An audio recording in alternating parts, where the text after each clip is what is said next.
The Little House on the Prairie series by Laura Ingalls Wilder. Book 1, Little House in the Big Woods. Chapter 3, The Long Rifle.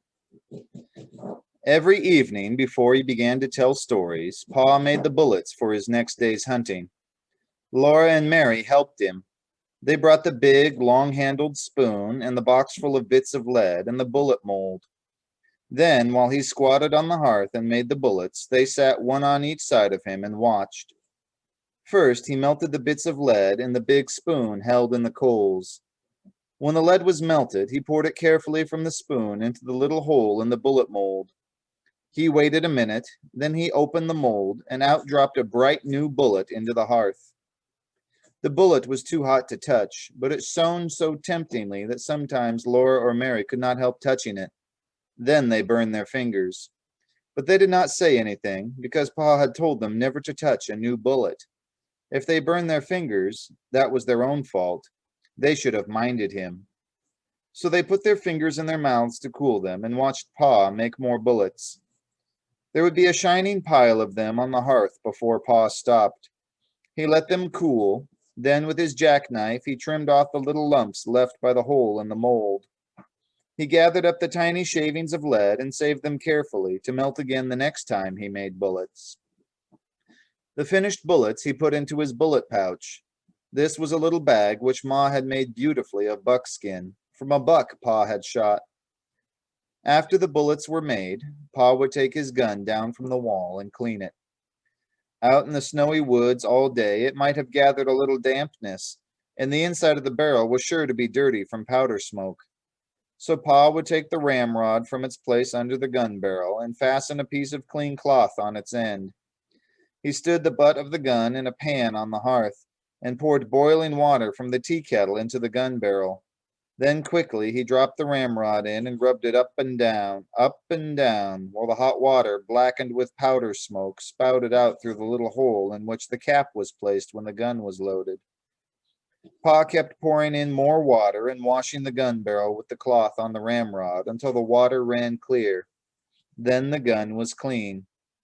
The water must always be boiling so that the heated steel would dry instantly.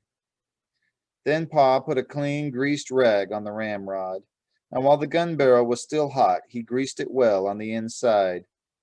With another clean, greased cloth, he rubbed it all over, outside, until every bit of it was oiled and sleek.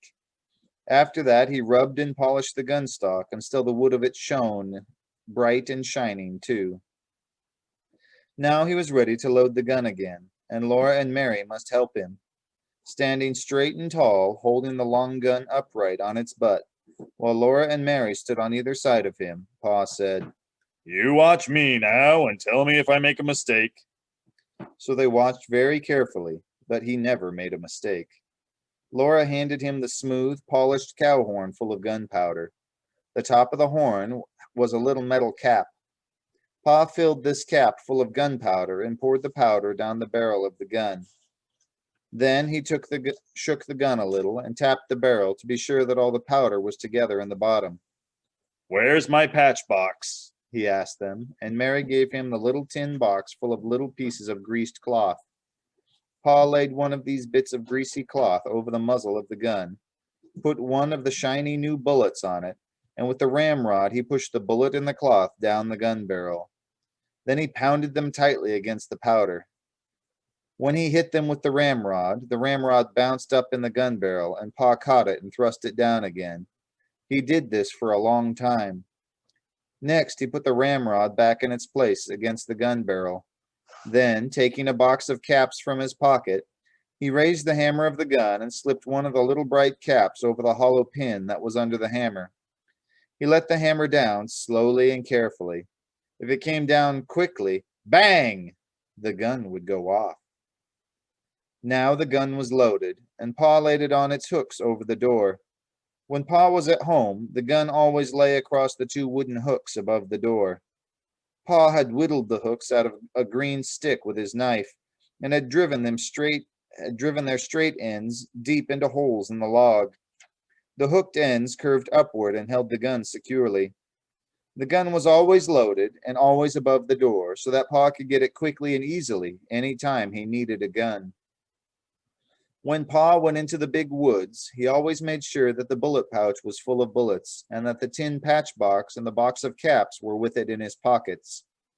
The powder horn and a small sharp hatchet hung at his belt, and he carried the gun ready loaded on his shoulder. He always reloaded the gun as soon as he had fired it, for, he said, he did not want to meet trouble with an empty gun. Whenever he shot at a wild animal, he had to stop and load the gun, measure the powder, put it in and shake it down, put in the patch and the bullet and pound them down, and then put a fresh cap under the hammer before he could shoot again. When he shot at a bear or a panther, he must kill it with the first shot. A wounded bear or panther could kill a man before he had time to load his gun again. But Laura and Mary were never afraid when Pa went alone into the big woods. They knew he could always kill bears and panthers with the first shot. After the bullets were made and the gun was loaded, came storytelling time. "Tell us about the voice in the woods," Laura would beg him. Pa crinkled up his eyes to her. "Oh, no," he said. "You don't want to hear about the time I was a naughty little boy." "Oh, yes, we do," Laura and Mary said. So Pa began. The story of Pa and the voice in the woods. When I was a little boy, not much bigger than Mary, I had to go every afternoon to find the cows in the woods and drive them home. My father told me never to play by the way, but to hurry and bring the cows home before dark, because there were bears and wolves and panthers in the woods. One day I started earlier than usual, so I thought I did not need to hurry. There were so many things to see in the woods that I forgot that dark was coming. There were red squirrels in the trees, chipmunks scurrying through the leaves, and little rabbits playing games together in the open places. Little rabbits, you know, always have games together before they go to bed. I began to play I was a mighty hunter, stalking the wild animals and the Indians. I played I was fighting the Indians, until the woods seemed full of wild men, and then all at once I heard the birds twittering good night. It was dusky in the path and dark in the woods. I knew that I must get the cows home quickly, or it would be black night before they were safe in the barn, and I couldn't find the cows. I listened, but I could not hear their bells. I called, but the cows didn't come. I was afraid of the dark and the wild beasts, but I dared not go home to my father without the cows. So I ran through the woods, hunting and calling.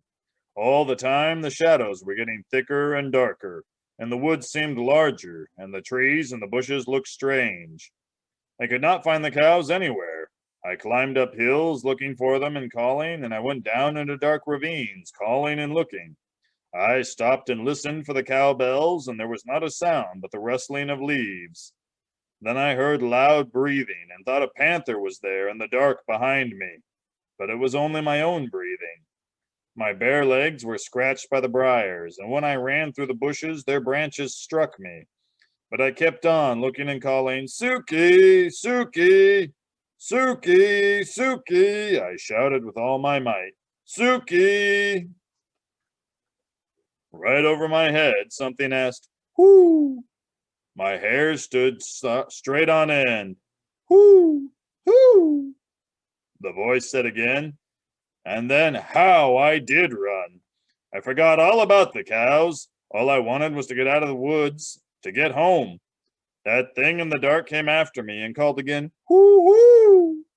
I ran with all my might.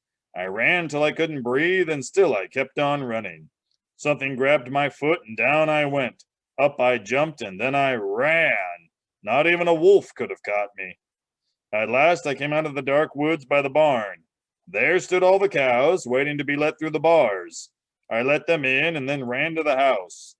My father looked up and said, "Young man, what makes you so late? Been playing by the way?" I looked down at my feet, and then I saw that one big toenail had been torn clean off. I had been so scared that I had not felt it hurt until that minute. Pa always stopped telling the story there and waited until Laura said, "Go on, Pa, please go on." "Well," Pa said, "then your grandpa went out into the yard and cut a stout switch, and he came back into the house and gave me a good thrashing, so that I would remember to mind him after that." A big boy of 9 years old is old enough to remember to mind, he said. There's a good reason for what I tell you to do, he said. And if you'll do as you're told, no harm will come to you. Yes, yes, Pa, Laura would say, bouncing up and down on Pa's knee. And then what did he say? He said, if you'd obeyed me as you should, you wouldn't have been out in the big woods after dark, and you wouldn't have been scared by a screech owl.